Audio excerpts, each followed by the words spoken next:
Sob a proteção de Deus, declaro aberta a presente sessão. Essa presidência, no uso de sua prerrogativa, dá a ata da última sessão por lida e aprovada. Informo que o expediente foi disponibilizado eletronicamente para todos os senhores e senhoras deputados. Breves comunicações, artigo 107 do Regimento Interno, inscrito para falar em primeiro lugar, a senhora deputada Paulinha, a quem concedo a palavra por 10 minutos.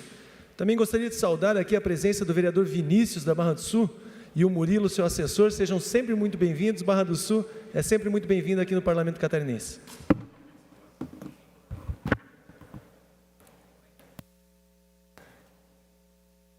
Senhoras e senhores, senhor presidente, muito boa tarde a todos e todas. O tema que trago aqui hoje é muito sério. Eu gostaria muito de pedir aos nobres colegas que atentem ao que nós vamos relatar. Em 2021, o então presidente Jair Bolsonaro promulgou a Lei 14.192, que tem por objetivo fazer um enfrentamento do crime de violência política de gênero. Começo a minha fala, então, agradecendo ao ex-presidente Bolsonaro, que nos dá a condição de trazer esse tema a público. Mas o que é violência política de gênero? São atos que têm por objetivo excluir a mulher do espaço político, impedir ou restringir o seu acesso e exercício de suas funções públicas e induzi-la a tomar decisões contrárias à sua vontade. Ainda de acordo com a lei, a violência política contra as mulheres é toda ação, conduta ou omissão cuja finalidade seja impedir, obstaculizar ou restringir direitos políticos das mulheres. Pena de reclusão de 1 a 4 anos. É a lei. Conceituo inicialmente a minha manifestação, antes de tudo, para que não parem dúvidas acerca do relato que, tristemente, eu me obrigo a trazer a essa tribuna, justamente neste mês, período em que as atenções mundiais se recaem sobre a discussão da luta secular das mulheres por igualdade e respeito. Desde o dia 18 de março, muito do meu tempo tem sido consumido por uma ferida reaberta em meu peito, que roubou a minha paz. Sim, em todos esses anos de vida pública, eu reuni uma série de experiências amargas, fruto de sucessivos atos de preconceito, violência e menosprezo. Em meu íntimo, colegas, para me tornar mais forte, protegendo-me e evitando encarar as violências sofridas, eu busquei formas de silenciar, guardando para mim, ou quando muito, chorando sozinha no carro antes de chegar em casa. Isso porque, não raro, mulheres que denunciam são duplamente agredidas, hostilizadas, isoladas. Costuma-se descredibilizar a mulher denunciante, fazendo-a sentir um estorvo, um problema para os demais. E lá vem a mesma conversa de sempre. Quem mandou ela se meter aqui? Despreparada. Nos últimos anos eu tenho doutrinado meu espírito para se calar, presa à acepção de que um bom cabrito não berra. Também porque em um mundo repleto de intolerâncias não quero eu ser instrumento dessa beligerância exagerada que, em meu ver, presta um desserviço ao serviço público. Ocorre que a maturidade me fez ver que para conquistar a verdadeira igualdade, senhores, não existe outro caminho que não seja o enfrentamento. E quando se trata de violência direta, nosso silêncio só traz um resultado: a proliferação da dor. E aqui estou eu, prefeita reeleita, consagrada como a melhor gestora do Estado na minha geração e a terceira melhor do Brasil, deputada reeleita, presidente de partido, e assim continuo ainda exposta. Lamentavelmente, não existe nesse país um lugar seguro e respeitoso para as mulheres. Nem mesmo a autoridade e o poder nos livram da violência. Após noites sem dormir, investigando os meus sentimentos, passando por vergonha, humilhação, tristeza, constrangimento, eu entendo que o lugar que eu ocupo me condiciona obrigatoriamente a falar, a romper esse silêncio. Por 6 anos, aqui nesta casa, eu tenho colecionado inúmeros comentários maliciosos, promovidos, lamentavelmente, em maior escala, por um dos nossos colegas. Tenho sido ridicularizada e violada em meus direitos. E até o dia de hoje, procurei trilhar os caminhos da resiliência, preservando os ataques, dando como resposta o trabalho incessante por Santa Catarina, buscando forças amparadas na minha fé. O pensamento lúcido de que o parlamento catarinense, com tantas pautas emergentes para o nosso povo, precisando de nós, não merecia tomar o seu tempo com as minhas angústias, me fez, por diversas vezes, sufocar a minha dor. Muitas vezes, como fazem todas as mulheres que são vítimas de violência, me perguntei, tentando encontrar em mim mesma a razão para tais ilações ao meu respeito, abrigando uma culpa que, em definitivo, não é minha. E se algo de bom eu extraí de tudo isso, foi a minha inarredável aproximação com Jesus que tem me mantido de pé. Eu tive, senhores, muitos embates nesta casa.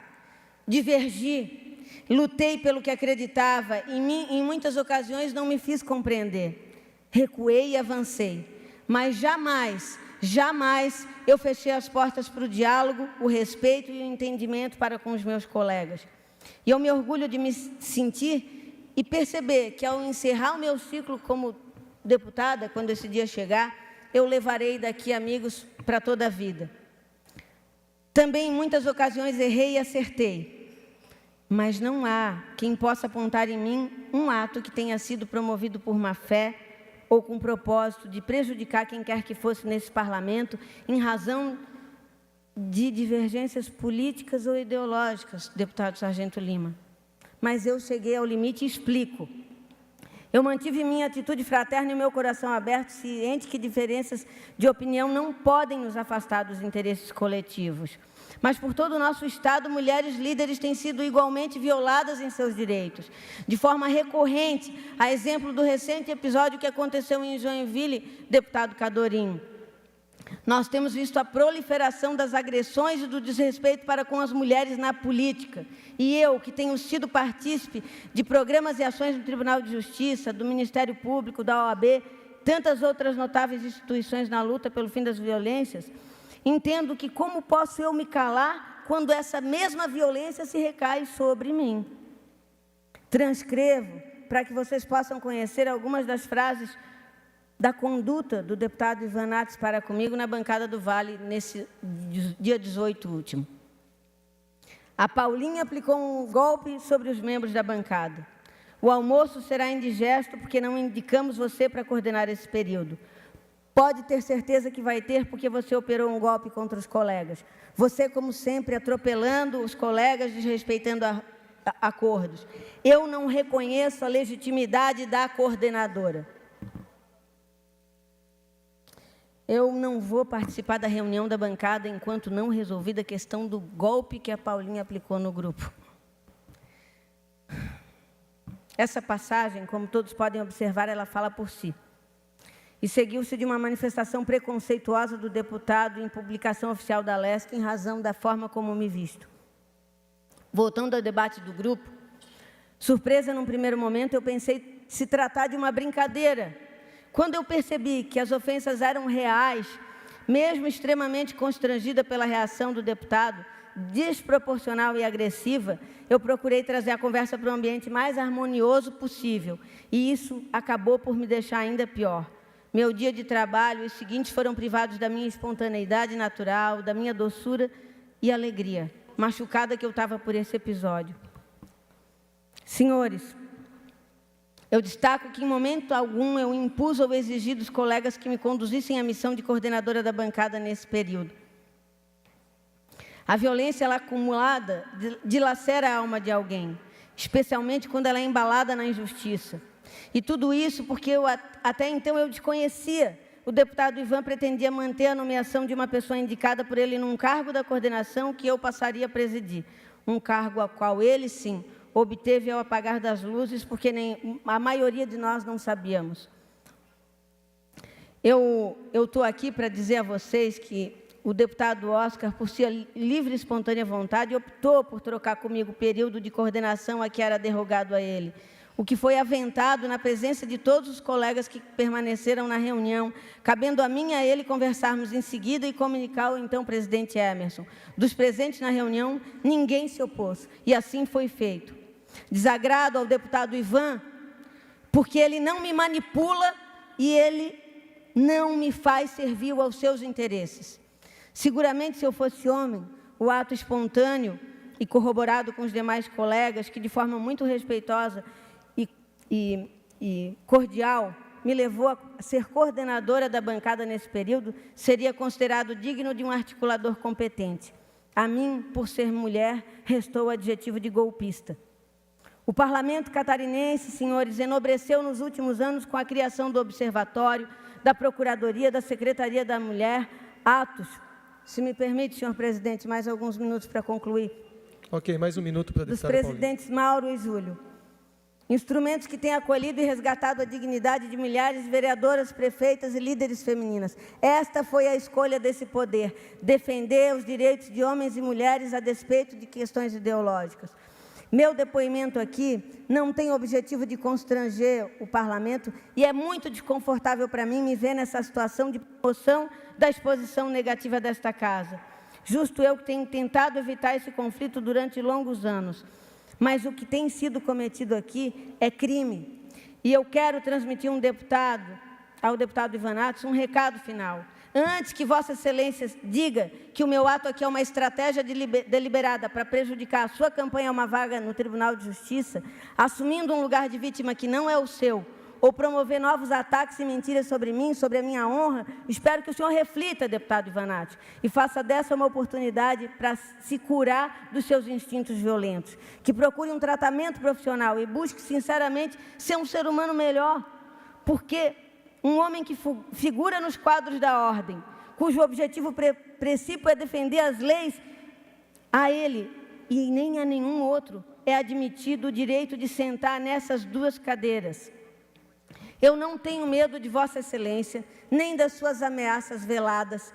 E, a partir de hoje, Vossa Excelência nunca mais vai me intimidar ou eu vou tolerar em nenhuma circunstância qualquer ato público ou comentário seu privado diante dos colegas, atacando a minha imagem e a minha honra. O senhor tem brincado demais com o limite do que é ético e legal e não tem percebido que passa da conta e, nesse episódio específico, cometeu um crime. Sua postura para comigo, deputado Ivan, excedeu os limites.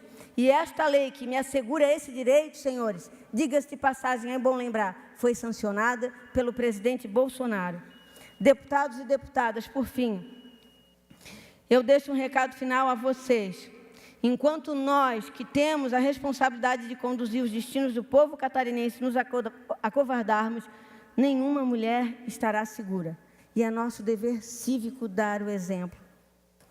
Eu reajo, mas peço desculpas sinceras a todos por me ver obrigada a trazer esse tema público, sob pena de que Mais 30 segundos só para encerrar. Os atos de violência individual e deliberada da parte do deputado Ivan sejam confundidos com um caso de lide entre dois colegas. Não se trata disso. Nada disputo com o deputado Ivan Nates, nunca disputei e tampouco desejo o seu mal. Peço desculpas, mas eu não consigo mais suportar essas violações e peço que, extremamente confiante na bondade divina, na bondade, na justiça de Deus e desta casa, na justiça que...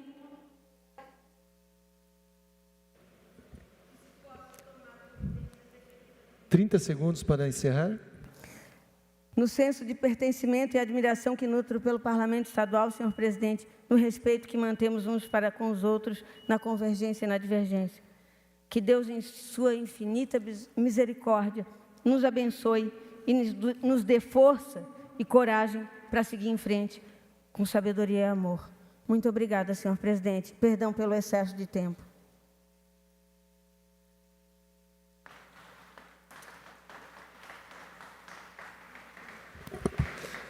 Ainda em breves comunicações, deputado Ivan Nates.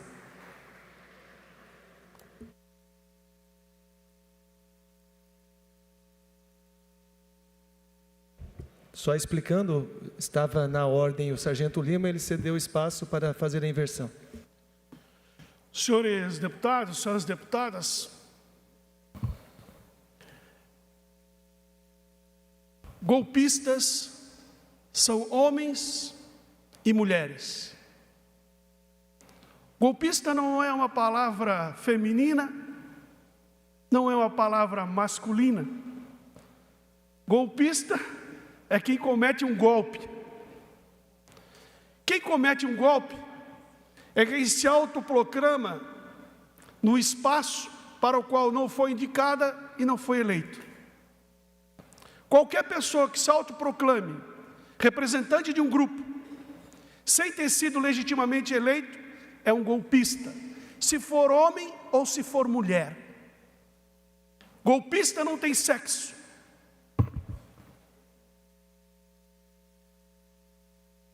Eu já fui vítima de acusação de racismo nessa casa. E todo mundo lembra disso, do governo passado, desmascarado pelo gabinete lá do 3º andar. Eu já tive que fazer 2 mandados de segurança, porque os meus projetos não eram distribuídos na primeira secretaria.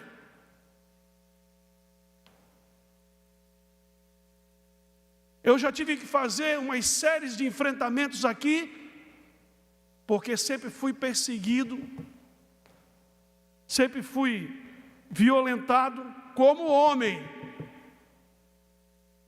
nessa casa, e todo mundo que está aqui nesse parlamento sabe o que eu estou falando.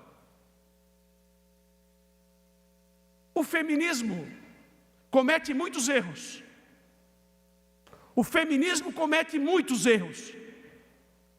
E um desses erros é a vitimação. Se vitimar como mulher é um erro. Se vitimar como homem é um erro.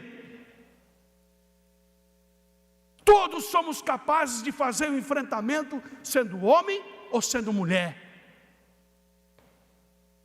Quem se avora na sua sexualidade, no seu gênero, para fazer uma autodefesa, uma autovitimação, é quem mais prejudica o movimento feminino. Nós, homens, não queremos que as mulheres sejam diferentes de nós, em nenhum lugar.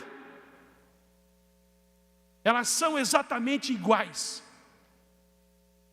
E quem vem com o discurso de que eu estou sendo vitimizada porque sou mulher, é porque é fraca, não tem argumento, não sabe se defender sozinha. Só usa o argumento da feminilidade quem não tem capacidade para se defender. Existem outras mulheres deputadas aqui nessa casa. Nunca usaram o argumento da feminilidade para fazer defesa dos seus projetos. São as mais votadas. A mais votada dessa casa é mulher, a segunda mais votada é mulher. Nunca vi nessa tribuna nenhuma das duas se beneficiar do seu gênero. Elas fazem porque são competentes. Elas fazem porque sabem fazer enfrentamento e nunca se deixaram levar por qualquer outro enfrentamento masculino ou feminino. Então eu repito, quem usa essa tribuna para se colocar como mulher e se vitimar é fraca, não tem argumento, é covarde. E golpistas não têm sexo.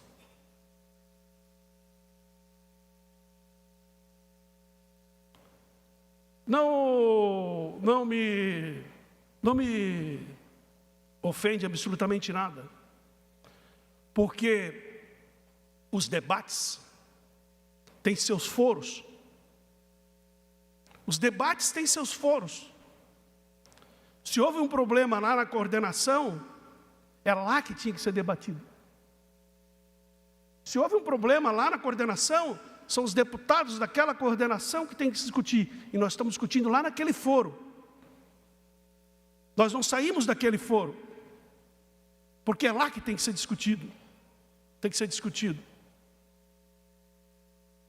Quem busca sair desse foro é porque quer se vitimar, quer eu sou vítima. Discute lá no foro. Discute lá na coordenação. Discute lá com os outros colegas.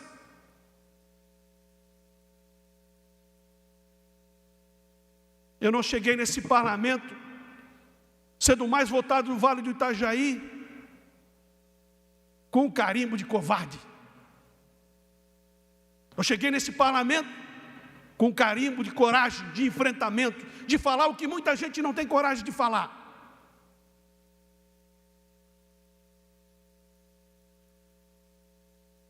Então, eu acredito que os catarinenses querem gente de coragem. E querem gente que faça o enfrentamento que tem que ser feito. Doa a quem doer. Obrigado, senhor presidente. Ainda em breves comunicações, deputada Luciane Carminati. E na sequência, deputado Sargento Lima.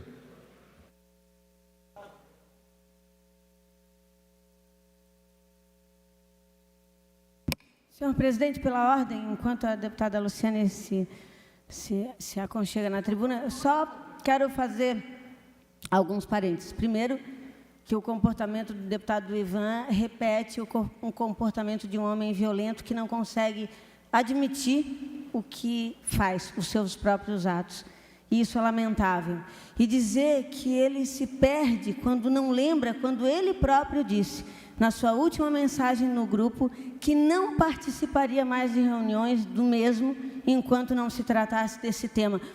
Eu trago o assunto aqui não com o propósito, deputado Ivanates, de estabelecer uma nova lide, mas para lhe mostrar que nós não vamos mais tolerar crimes. Nenhuma pessoa pode receber o tratamento que o senhor nos oferta, e o senhor não me intimidará mais, nunca mais, enquanto eu estiver nessa casa. Por último, a deputada mais votada do Vale do Itajaí não foi Vossa Excelência, fui eu, porque coragem também não me falta. Senhor presidente. Deputado Ivan, como foi concedido 1 minuto pela questão de ordem da deputada, também concedo 1 minuto ao senhor. Vou repetir, porque eu acho que a deputada tem algum problema de cognição, ela está um pouco nervosa. Ela não é coordenadora do nosso grupo, porque ela não foi eleita. Não porque ela não é mulher, é porque ela não foi eleita. É só por isso. Se ela fosse eleita, ela podia ser, se ela fosse eleita, ela seria o que ela quisesse ser.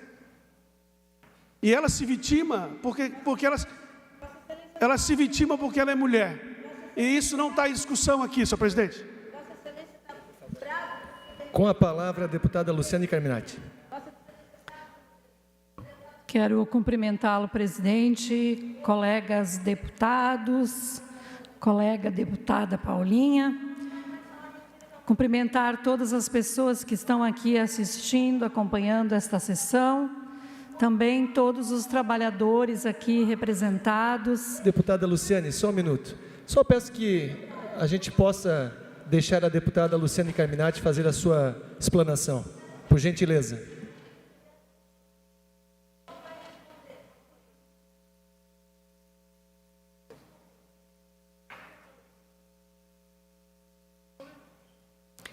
Eu quero fazer uma fala, mas antes eu não tenho como não falar sobre o que a gente vivenciou aqui. Tentar traduzir o meu sentimento e dos colegas. Nós ficamos profundamente constrangidos com essa situação, porque expõe uma condição de denúncia de violência, e eu entendo que isso tem que ir para a Comissão de Ética. Comissão de Ética desta casa precisa acolher e garantir aquilo que está na nossa Constituição, defesa de ambos os lados, direito de ampla defesa. O que nós não podemos jamais é tolerar ambientes que sejam ambientes de violência, de diminuição. E claro que nós somos apenas 3 mulheres aqui e 37 homens. Então essa construção cultural do feminino e do masculino, por nós tem um peso muito forte. Quero dizer com isso que a gente não usa o fato de ser mulher para ser respeitada, assim como eu respeito os homens. Então, acho que essa denúncia, deputada Paulinha, tem que ir para a Comissão de Ética, porque a casa precisa apurar E o deputado Ivan vai ter todo o direito de se manifestar naquele fórum adequado, para que a gente possa continuar, porque esse tema ele vem volta e meia aqui na votação de matérias. Então expõe a mesa, nos expõe, parece que exige que a gente se pronuncie, e eu entendo que esse sofrimento teu, essa violência, tem que ir para um processo e ele ser apurado, para que a gente possa, né, continuar o nosso trabalho. Esse é o meu entendimento. Mas eu quero falar, colegas deputados e deputada, que hoje, lá fora, está acontecendo uma Assembleia dos Professores Estaduais. E uma Assembleia que eu quero dizer que nem precisava acontecer. Esta casa lembra muito bem o que foi o ano passado. Os professores estão lá fora reunidos, vindos de todas as regiões de Santa Catarina. E sabe o que eles estão aguardando? Uma resposta do governo do Estado. Em outubro do ano passado, nos reunimos aqui, nesta Assembleia, para aprovar o projeto de lei 438 de 2024. Uma proposta de reajuste do magistério catarinense, vindo do próprio governo, para tentar reduzir a insatisfação dos servidores, que fizeram uma greve lutando pela descompactação da tabela salarial, entre outros pedidos. Isso aconteceu, a greve, lembram, da primeira sessão itinerante em maio, lá em Blumenau. Apesar de toda a propaganda do governo, aquele projeto não descompactou a tabela. E eu tenho falado isso para o próprio governador. Por favor, governador, corrija seu discurso. Não se trata de descompactação. O salário continua compactado. E o que aconteceu a partir da votação é que quem estava no início da carreira com salário mais próximo de quem está se aposentando, continua do mesmo jeito.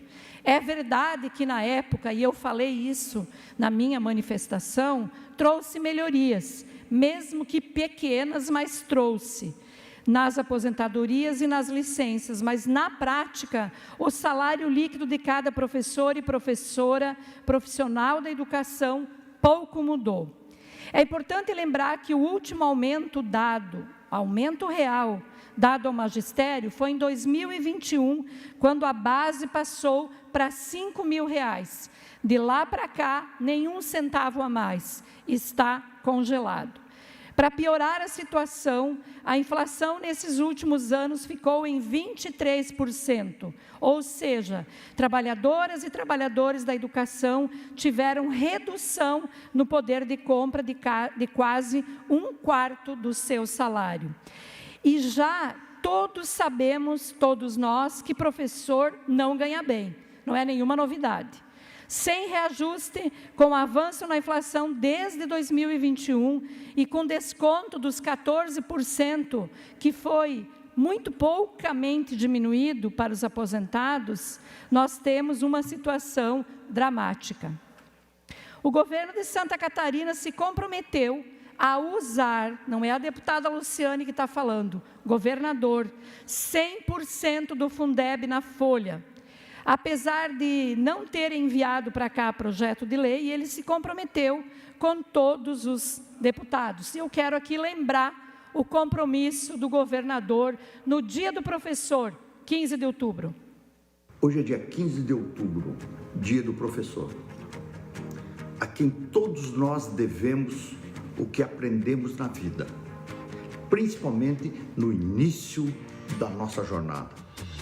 Por isso eu quero abraçar todos os professores. É por isso que eu tenho trabalhado muito para melhorar a vida de cada um. Nós conseguimos fazer o maior concurso da história para efetivá-los, para que possam ter estabilidade. Nós aumentamos o vale-refeição em mais de 100%. Nós resolvemos a questão dos 14%. Ninguém mais paga 14%. Eu encaminhei para a Assembleia um projeto para descompactação da folha de pagamento, que foi achatado lá atrás, não por mim, por outros governadores. Mas eu quero fazer justiça com os professores que estão há mais tempo no magistério. 100% do Fundeb. Isso é um sonho. Ninguém fez isso até hoje, mas eu vou fazer, porque o professor merece. Quero que os professores contem sempre com o governador Jorginho para ser... Ok. Aqui não precisa mais interpretação, certo? Fundeb é um recurso advindo dos impostos municipais e estaduais, vai para a União e volta para cada município e estado. O Fundeb entra todo mês na conta do estado. A diferença de janeiro, 500 milhões. Nós queremos saber, cada mês, para onde está indo essa diferença de 500 milhões, ou mais ou menos, para atingir aquilo que o governador falou. Ele falou, todo o recurso do Fundeb para a folha de pagamento. Nós estamos aqui lembrando ao governo, porque gravar vídeo e ir para as redes sociais é fácil, é a parte mais fácil. Agora vem a parte mais difícil, cumprir com aquilo que foi prometido. Estamos aguardando, os professores ganham mal, continua salário achatado, continua a não descompactação da tabela salarial.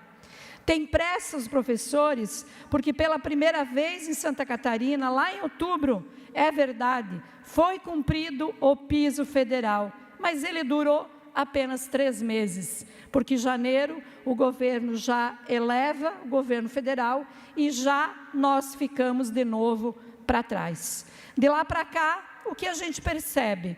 Um silêncio por parte do governo do estado, do governador e da Secretaria de Educação, um silêncio sobre o piso, um silêncio sobre o uso do Fundeb. E já estamos em abril, é semana que vem o mês de abril. Até quando os professores vão precisar esperar por uma resposta e o cumprimento da palavra? E não são só professores e professoras que aguardam, mas também outros profissionais, assistentes de educação, assessores técnicos pedagógicos, especialistas lidando com salários defasados, com excesso de trabalho e desigualdade salarial. Na falta de uma ação do Estado, nós do Legislativo aqui tomamos a dianteira, a partir de uma série de reuniões, ouvindo a base do magistério, desde 2022, alguns deputados aqui fizeram parte de uma comissão, inclusive o deputado Sargento Lima, que nos ajudou muito na construção de um projeto de lei que está aqui nessa casa, PLC 04 de 2024, que altera a Lei dos Efetivos 668 de 2015, lei que mudou as regras e o plano de carreira do magistério. O projeto apresentado no ano passado foi construído com os servidores, com o sindicato, com especialistas da área, representantes do Legislativo catarinense e do governo do Estado, com a colaboração... Mais um minuto para a deputada Luciane. Obrigada. Com a colaboração de tanta gente, foi possível dar conta de várias demandas. Esse projeto reestrutura a jornada de trabalho, atualiza os cargos do magistério, revisa a estrutura da carreira e as tabelas salariais e também cria novos cargos para dar conta da demanda real das escolas. Mas esse projeto ainda está há 1 ano na CCJ. Com o silêncio do governo do Estado e da Secretaria de Estado da Educação, qual resposta o Legislativo vai querer dar aos servidores da educação do Estado de Santa Catarina? Ficaremos nós também em silêncio? Professoras, professores, profissionais de sala de aula estão lá fora. Qual a resposta daremos a eles? O que Santa Catarina pode oferecer para a educação pública e para as nossas crianças e adolescentes? Chega de desculpas, precisamos de uma resposta definitiva. Muito obrigada. Ainda em breves comunicações, deputado Sargento Lima.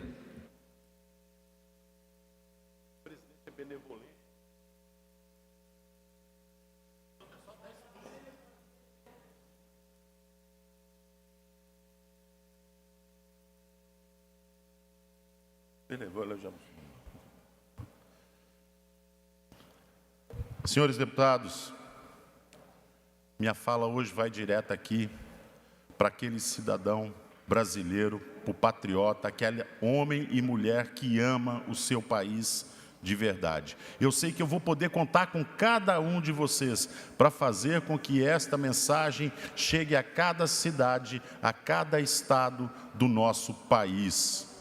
De antemão digo que não é uma ameaça, é a anunciação do inevitável. De forma alguma é uma ameaça, e é dirigida ao senhor Hugo Mota, o deputado presidente da Câmara Federal. Senhor Hugo Mota, o senhor tem 2 caminhos na sua frente. Do lado direito, o senhor pode seguir por esse caminho que vai te conduzir como o homem que escreveu o seu nome na história do país como um presidente ponderado, sábio e cauteloso ao pautar o PL da anistia ainda esta semana e em caráter de urgência. E do lado esquerdo do senhor, o senhor tem um caminho que te leva para escrever o seu nome da história como aquele que sozinho conseguiu sepultar e julgar no mar do esquecimento a sua legenda partidária. Digo para o senhor, 2026 vem, e vem a cavalo, e em outubro de 2026, o nome do senhor será lembrado 1000 vezes 1000 durante o pleito eleitoral. Como eu disse, não é uma ameaça, é a anunciação do inevitável. E todos os parlamentares, todos os deputados federais que estão naquela Câmara, ao se posicionarem contrário ao PL da anistia, podem ter a mais absoluta certeza, o nome de vocês serão repetido 1000 vezes 1000 em todo o território nacional, por cada um de nós da direita. E nós temos o direito de lhe cobrar isso, porque durante as eleições de 2022, vocês colocaram a camisa do presidente Bolsonaro, vocês subiram nos nossos carros de som, vocês utilizaram a frase Deus, pátria e família para poder se eleger. E não se esqueçam que o salário da traição é o banimento político. E se houver a traição, vocês serão banidos. E eu e nenhum de outro brasileiro patriota de direita nesse estado vai pensar uma vez sequer em apertar o número de qualquer um de vocês na urna em 2026.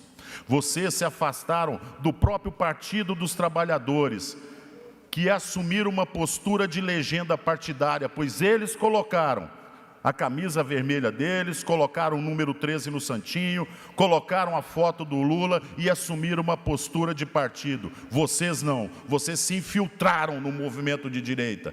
Vocês estavam ali utilizando a cor verde e amarela e o nome do presidente Bolsonaro para se eleger.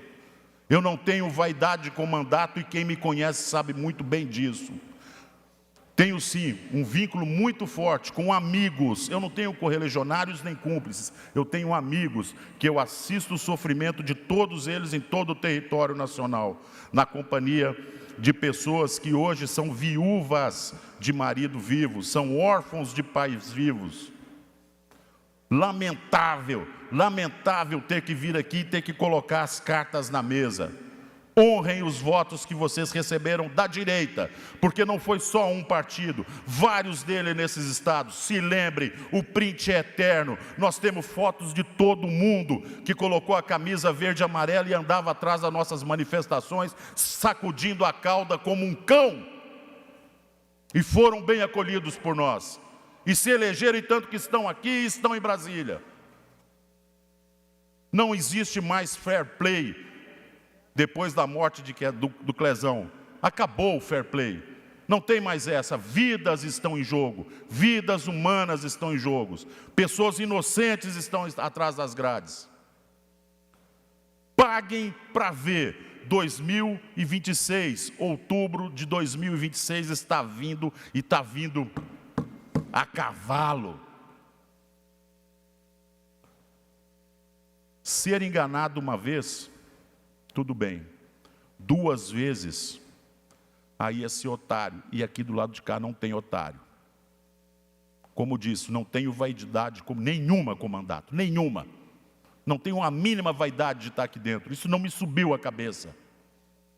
E quem é do meu círculo pessoal de amizade, até os amigos e colegas deputados aqui dentro, sabem muito bem como eu conduzo o meu mandato. Eu tenho um único patrão, eu tenho um único chefe, que é o povo. E todos esses crimes cometidos contra a direita no Brasil, a exemplo do que aconteceu hoje, não se esqueçam, serão lembrados em 2026, serão lembrados. O preço da traição vai ser o banimento da história política do Brasil.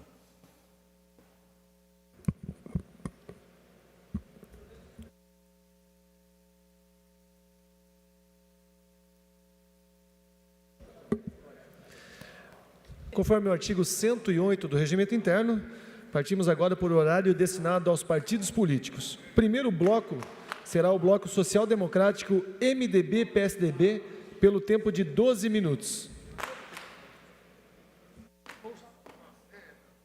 O deputado Ivan Nats utilizará o tempo do bloco do MDB e PSDB. Senhores deputados, senhoras deputadas, eu utilizo a tribuna dessa casa, com a quiescência do MDB, a nossa base do governo, para fazer um alerta aos senhores deputados. O orçamento do Estado de Santa Catarina foi remetido, aliás, o orçamento da União para o Estado de Santa Catarina foi remetido para a sanção do presidente da República, e com uma triste notícia para os catarinenses. No ano de 2023 e 2024, a União destinou para Santa Catarina aproximadamente R$1 bilhão para a obra de infraestrutura, 23 e 24. Isso nos permitiu avançar significativamente em obras de infraestrutura extremamente importantes para Santa Catarina, como a BR-470, a 280, a 282, a 153. Nós conseguimos dar uma acelerada em processos que estavam parados em termos de rodovia em Santa Catarina, com esse R$1 bilhão que recebemos em 2003 e R$1 bilhão que recebemos em 2004.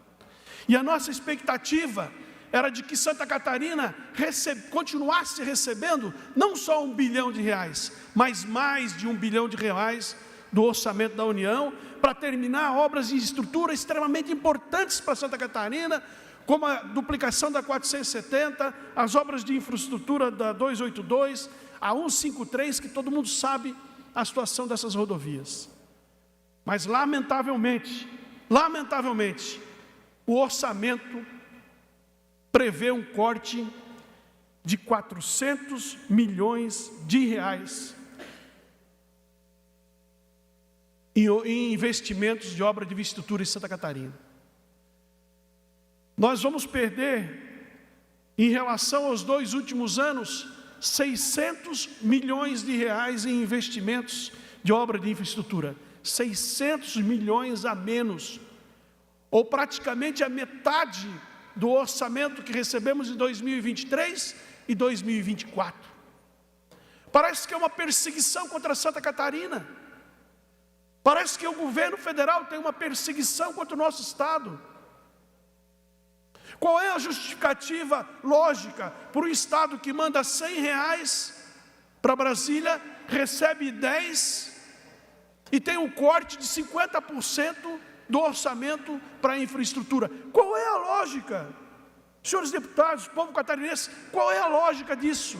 Como isso existe? Como isso se solidifica? Como isso acontece?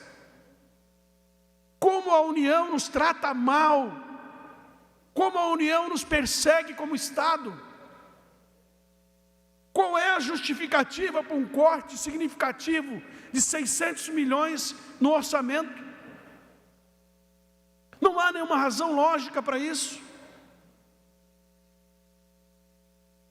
Então, nós devemos, como representantes legítimos do povo catarinense, aprovar aqui moções de repúdio aprovar aqui moções de desrespeito com o povo catarinense. Nós precisamos aqui nos manifestar todos os dias, até que esse orçamento seja concretizado, de que nós não aceitamos o corte de 600 milhões em investimento de infraestrutura. Nós não podemos aceitar. É uma perseguição contra Santa Catarina. Então, senhores deputados, nós vamos fazer uma grande frente de apelo à bancada parlamentar catarinense em Brasília, para que ela não aceite o corte do orçamento da União e infraestrutura para o nosso Estado. A frente parlamentar catarinense tem que estar unida em todos os seus partidos, do PL ao PT, do MDB ao Republicanos. Todos os deputados têm que estar unidos e enfrentar essa decisão do governo federal de fazer um corte tão significativo em obras estruturantes no nosso Estado. E todos sabemos, senhores deputados, que quando para uma obra, quando para a vinda do recurso, a obra para pela metade. Quando para pela metade, tem que começar de novo. Quando vai começar de novo, já caiu o tubo, já caiu a valeta, já nasceu o capim, já mudou toda a estrutura que vinha sendo construída. Então é inaceitável. A Frente Parlamentar Catarinense tem que reagir, a Assembleia tem que reagir, o governador Jorginho Melo vai reagir, e nós não podemos aceitar o corte no orçamento da União de mais de 50% da mixaria que nos passam, porque já nos passa uma mixaria, aí cortar a mixaria é inaceitável. Então, faço esse alerta a vossas excelências, para mostrar que a Assembleia Legislativa está vigilante, está acompanhando e não tolera nenhuma ação que venha do governo federal que corte recursos para o nosso Estado, muito menos um volume tão significativo para obras tão importantes como são as obras de infraestrutura. Dito isso, senhor presidente, eu queria dizer que, a respeito da fala da eminente deputada Carminati, de que o governo do Estado tem feito tudo, absolutamente tudo, para melhorar a condição de vida dos professores. Tudo. Nós fizemos a compactação da tabela salarial, nós criamos a possibilidade de um professor chegar a receber cerca de R$9 mil por mês, sendo um professor da rede pública catarinense.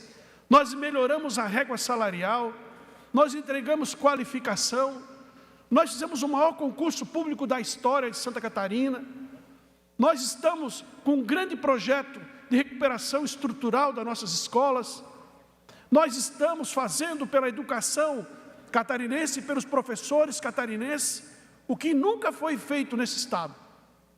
Nunca foi feito. Então, qualquer enfrentamento que precisar ser feito, qualquer discurso que precisar ser feito com relação à tabela salarial, às condições de trabalho do funcionarismo público, a condição salarial dos professores ou dos funcionários da educação, o governo do Estado está pronto a fazer o enfrentamento.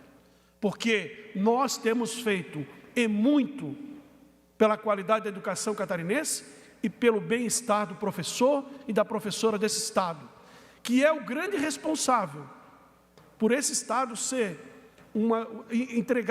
entregar uma das melhores escolas do país, com uma qualidade excepcional. Então, nós estamos sempre prontos a conversar, dialogar e avançar. E nós estamos avançando. O governo do Estado avança muito e dá muita qualidade de vida para o professor, para a professora, e dá muita esperança de que nós vamos construindo ainda mais. Nunca é tudo, sempre ainda é pouco, mas é o que pode ser feito e está sendo feito em defesa do professor e da professora catarinense. O governo do Estado tem compromisso com essa categoria e vai continuar fazendo tudo que tiver ao seu alcance para melhorar a qualidade da educação catarinense e a satisfação do professor e da professora do nosso Estado. Muito obrigado.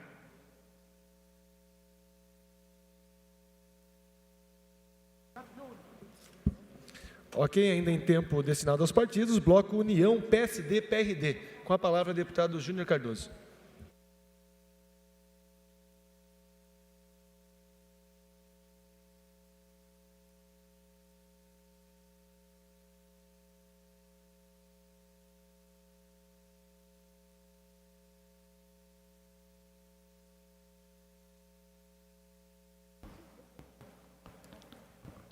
Senhor presidente, senhoras e senhores deputados, aqueles que nos ouvem através dos meios de comunicação dessa casa, aqueles que nos visitam na tarde de hoje, muito boa tarde.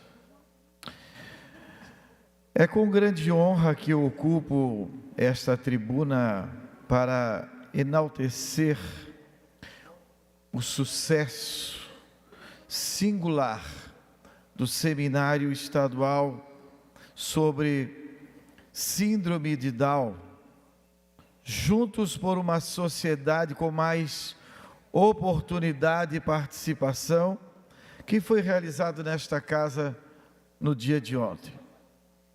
Conceituando a grosso modo o que é na verdade a Síndrome de Down, é uma condição genética que ocorre quando uma pessoa tem uma cópia extra do cromossomo 21, ou seja, o cromossomo ele divide-se, duplica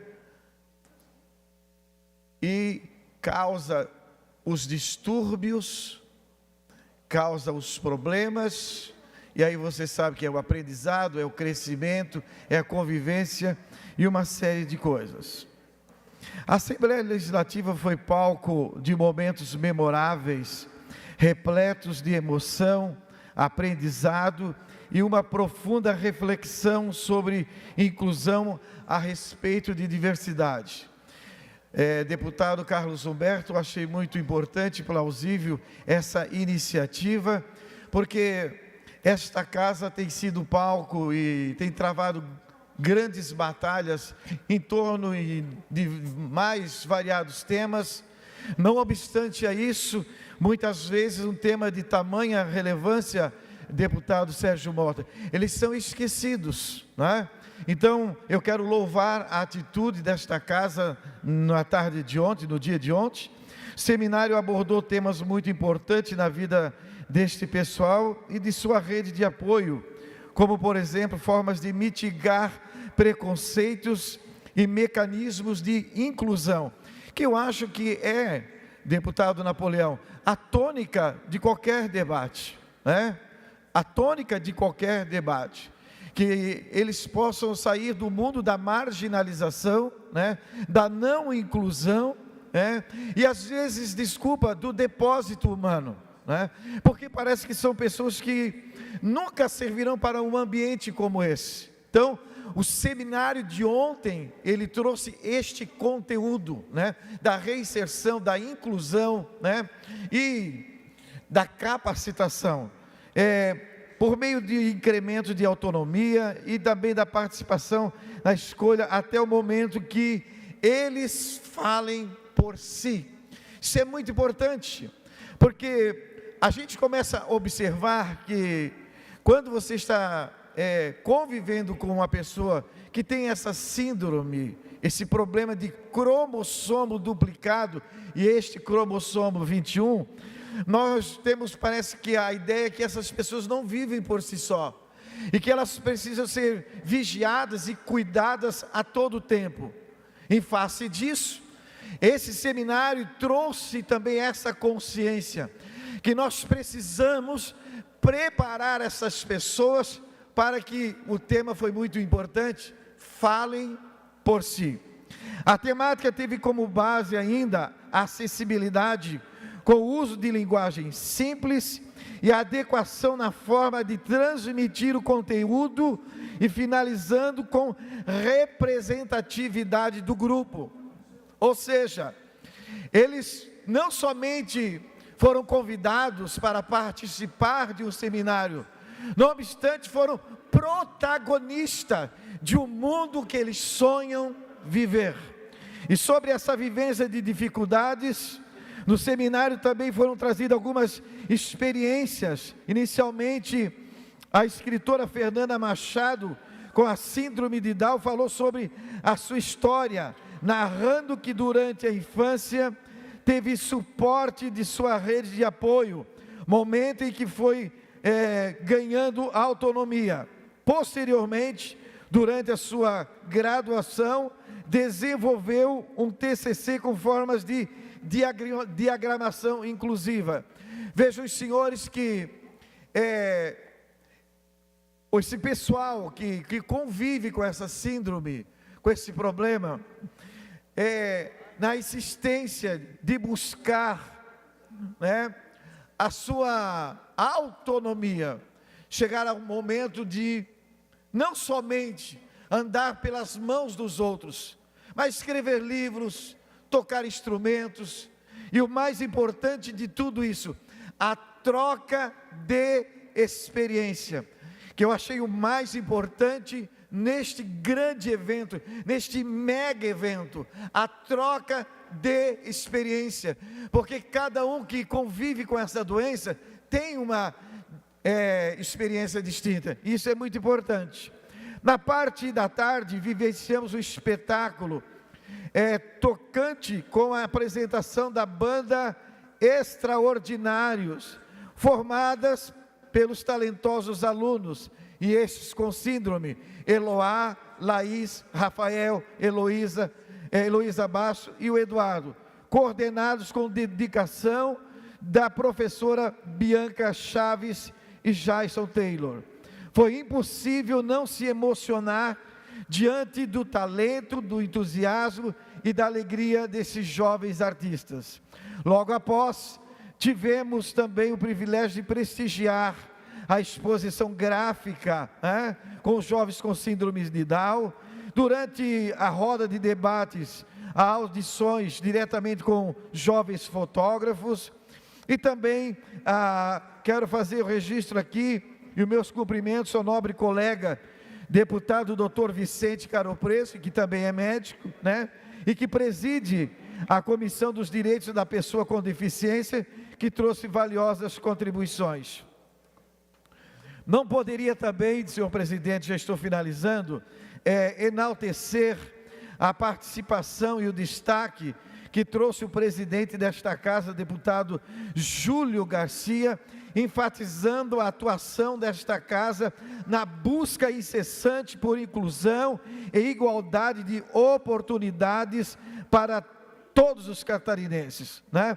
Eu busquei mais outros dados aqui que foram pertinentes e que aconteceram durante o evento, mas eu não tenho tempo por conta de já estar com o meu horário avançado. Mas de qualquer forma, eu quero dizer que este evento foi marcado em nossos corações e reforça o compromisso desta Casa Legislativa em apoiar, valorizar e garantir direitos iguais a todas as pessoas, promovendo uma sociedade cada vez mais inclusiva, fraterna e respeitosa. Meu muito obrigado. Ok, deputado Júnior. Bloco Podemos, Republicanos e Novo. Com a palavra, deputado Matheus Cadorim.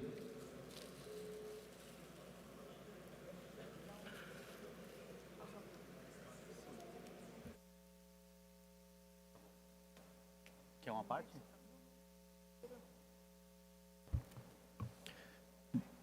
Boa tarde, senhor presidente. Oi?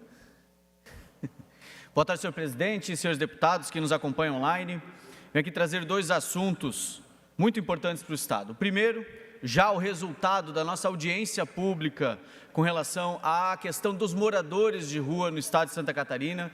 Trago aqui já conclusões e ações objetivas derivadas das sugestões que foram nos dadas na audiência por diversos setores, envolvendo o Ministério Público, Tribunal de Contas, forças de segurança, comunidade do terceiro setor, deputados, prefeitos, vereadores, enfim, realmente foi uma grande movimentação mostrando a importância e a demanda que esse tema emergente traz aqui para o nosso Estado. Como combinado na audiência, 2 documentos estão sendo preparados.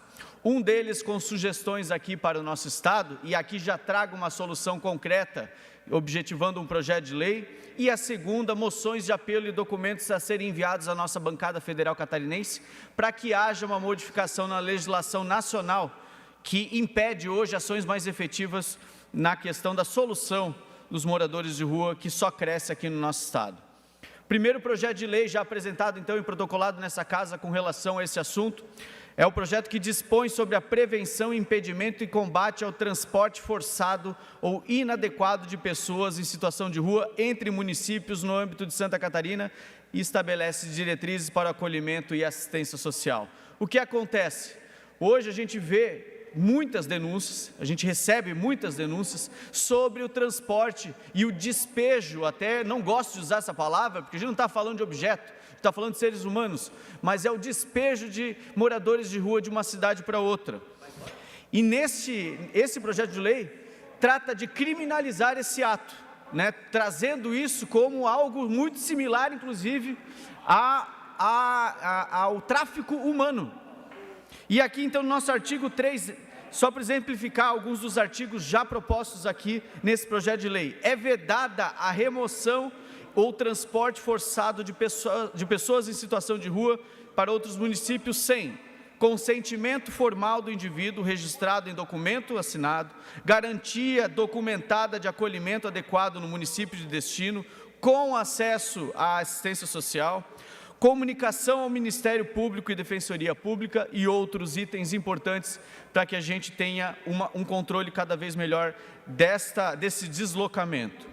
A transferência de pessoas em situação de rua entre municípios somente será permitida nas seguintes hipóteses: manifestação expressa do indivíduo desejando retornar ao seu município de origem, comprovação de que o indivíduo possui família ou rede de apoio no município de destino, internação voluntária ou involuntária conforme legislação vigente para casos de dependência química ou transtornos psiquiátricos, enfim, um documento muito completo, construído a várias mãos e que já traz aqui, através da audiência, resultados positivos e concretos desta grande reunião, que não para por aqui, que continua com outras ações que nós estamos protocolando em seguida. Deputado Sargento Lima. Que alegria ouvir a fala do senhor, muito bem, sempre abordando muito bem esse tema. Vale lembrar, deputado Matheus Cadorim, que na legislatura passada apresentei um projeto que caducou, tá? Que regula realmente o transporte das pessoas em situação de rua, intermunicipal no âmbito do Estado de Santa Catarina, e de ações a serem tomadas quando essas pessoas vêm de outros estados. Aí, para mim, existe uma decisão do STF que não admite isso como tráfico de pessoas.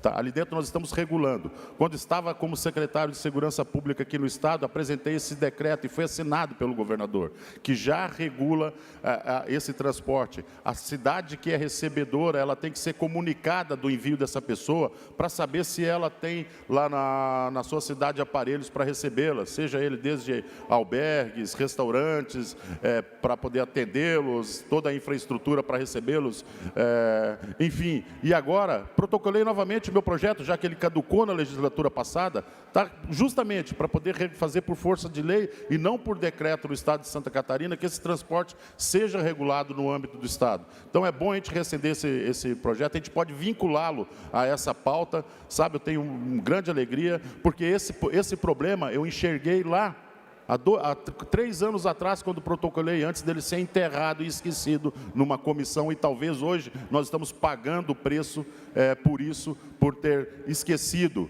E talvez seja por um gênero masculino que eu seja, eu sofrido violência masculina aqui dentro dessa casa aqui, que meu projeto não andou naquela comissão. Obrigado. Obrigado, senhor deputado. Vamos acabar com essa bagunça de transporte, de despejo de moradores de rua e tratar o tema de forma efetiva, sem que a gente fique só enxugando gelo.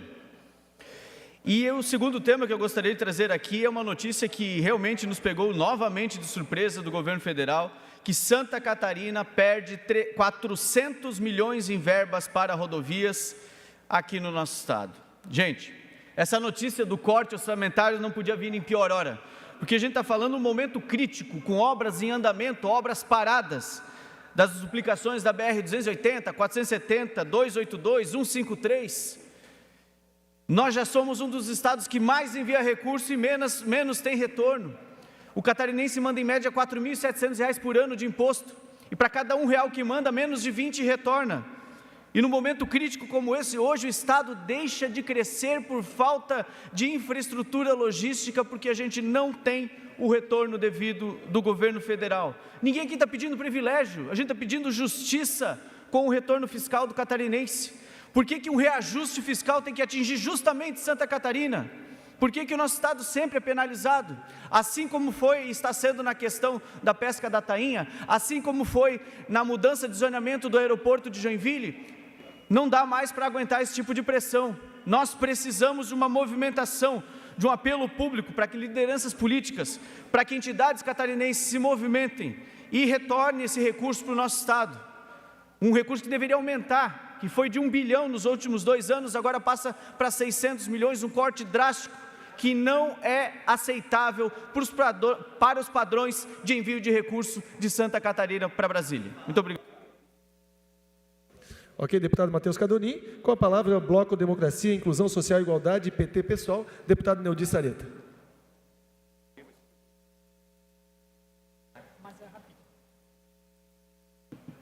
Senhor presidente, senhores deputados, senhoras deputadas, estimados catarinenses que acompanham esta sessão, de forma muito especial também aqui o pessoal que está aí acompanhando, aguardando a votação do piso, mas uma negociação importante que foi feita entre trabalhadores e o setor patronal, chegado a um acordo e aporta aqui o projeto e espero que a gente possa hoje ainda já votar e homologar essa decisão. Mas, senhor presidente, eu quero tratar de uma questão de saúde, mas antes eu não poderia deixar de passar uma informação, até para que os catarinenses tenham todas as informações possíveis. E nós temos que buscar o máximo de recursos, sim, para Santa Catarina, para as nossas rodovias que estão péssimas, especialmente as estaduais, mas vamos analisar os dados. Se falou muito aqui que está se cortando o dinheiro e etc. O DENIT em Santa Catarina dispôs no ano de 2021 de 350 milhões. 2021, 350 milhões. 2022, 264 milhões. Ok?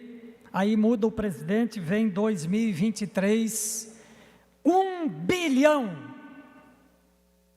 Pouquinho mais até, estou arredondei aqui para baixo. 1 bilhão em 2023 e em 2024, 1 bilhão e 100 milhões.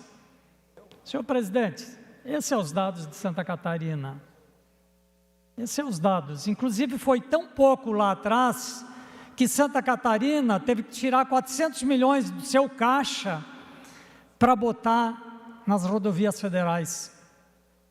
E mesmo somando os 400 bilhões que Santa Catarina botou do seu caixa, mais o que tinha do DENIT, dá mais do que esse recurso que estão falando agora para esse ano aqui, que foi cortado. Então, eu quero só restabelecer esses números e dizer que sim, nós temos que buscar mais, que nós queremos mais, é verdade, mas quem dera, né? Que no governo passado a gente tivesse tido todos esses recursos, estava pronta já a 470 com certeza e outras aí. Senhor presidente, eu quero também trazer essa tribuna e comemorar uma notícia muito importante, lutamos inclusive para isso, a inclusão de mais um medicamento que será fornecido pelo SUS. Tantas vezes lutamos aqui, citamos doenças raras e outras, e agora eu quero me referir à inclusão daquele que é tido como o medicamento mais caro do mundo, o Zolgensma. Ele está incluído no Sistema Único de Saúde, é um remédio fundamental para tratamento da chamada AME, atrofia muscular espinhal, uma doença rara e grave que afeta crianças desde os primeiros meses de vida. Um medicamento de custo extremamente elevado, ultrapassa 6 milhões de reais por dose. Por muitas vezes a gente viu campanhas, famílias fazendo campanhas para arrecadar dinheiro, para buscar dinheiro, para fazer esse tratamento, quase impossível para muitas famílias. E agora, com a incorporação no SUS, se garante um direito básico à saúde. E é o interessante porque aquilo que o Ministério da Saúde negociou, inclusive ele prevê que só haverá pagamento, inclusive se o medicamento der resultados. Então isso também é importante, nesse marco importante para o nosso país, a inclusão desse medicamento no SUS, assim como já viemos aqui nos referir a outros medicamentos que foram incorporados e que trazem alento à população brasileira, especialmente aquela que ganha menos, especialmente aquela, inclusive, que está lutando aí para ter a isenção do imposto de renda até 5 mil. Estamos falando aqui de gente que luta no dia a dia, às vezes até para manter o alimento dentro da sua mesa e não das grandes rendas que estão preocupados, que talvez terão alguns reais a mais de tributo.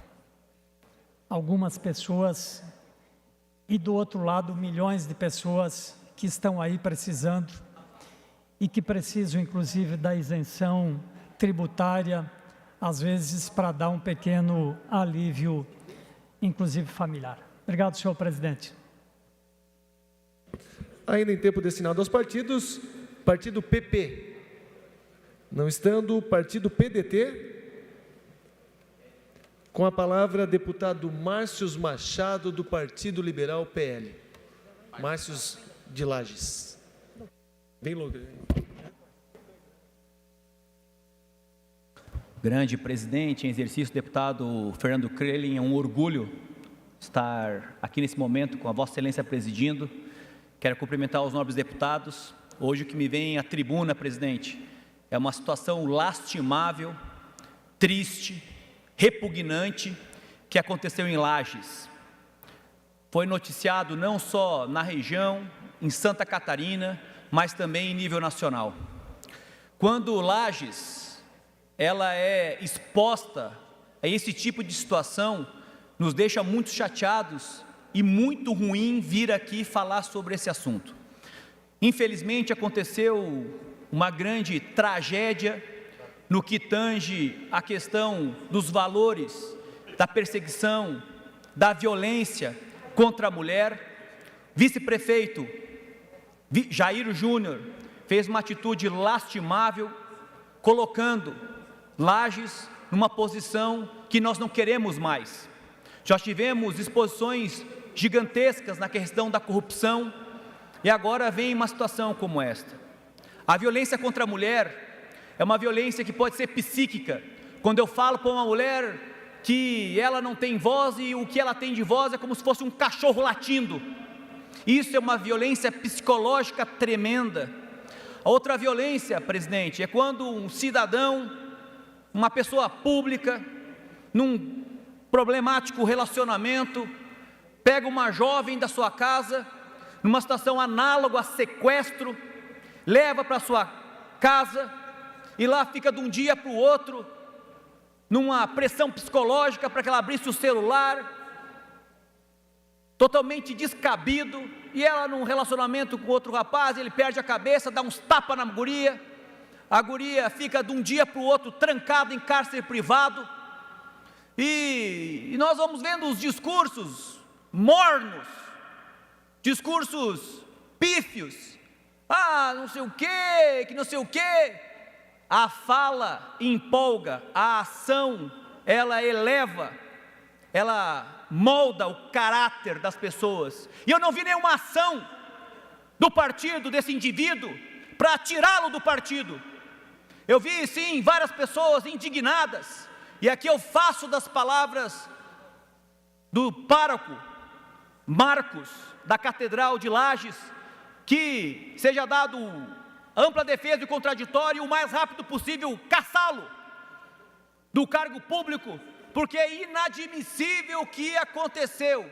E ainda, eu quero aqui parabenizar a irmã dessa jovem, que fez a leoa rugir no seu peito, no qual denunciou, porque se fosse a vítima, como várias outras vítimas, nada faria, não faça nada. Por quê? Porque tem um relacionamento problemático, mas essa menina corajosamente, com força, foi lá e denunciou, e sendo a voz de várias mulheres, que se calaram infelizmente, e aqui na casa diz, porque as mulheres morrem, porque elas se calam ante esse tipo de situação, por vários motivos. Então eu estou muito envergonhado como cidadão, como líder político de Lages, da Serra Catarinense, que Lages esteja posta a esse tipo de situação, mas o tempo vai passar e vai dar tudo certo e nós vamos tirando o joio do trigo. Nós temos que tirar o joio que não dá a vida,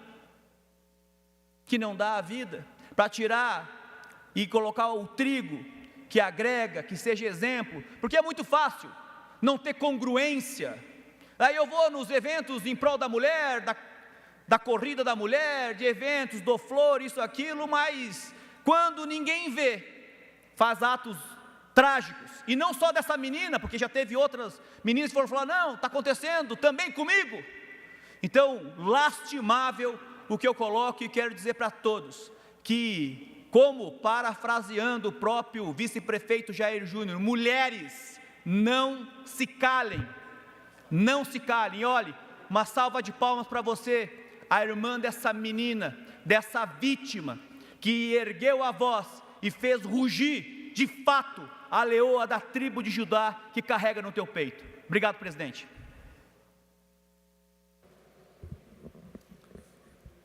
Ok, deputado. Não tendo mais partidos, suspendo a sessão até às 16 horas, que é o horário regimental da ordem do dia.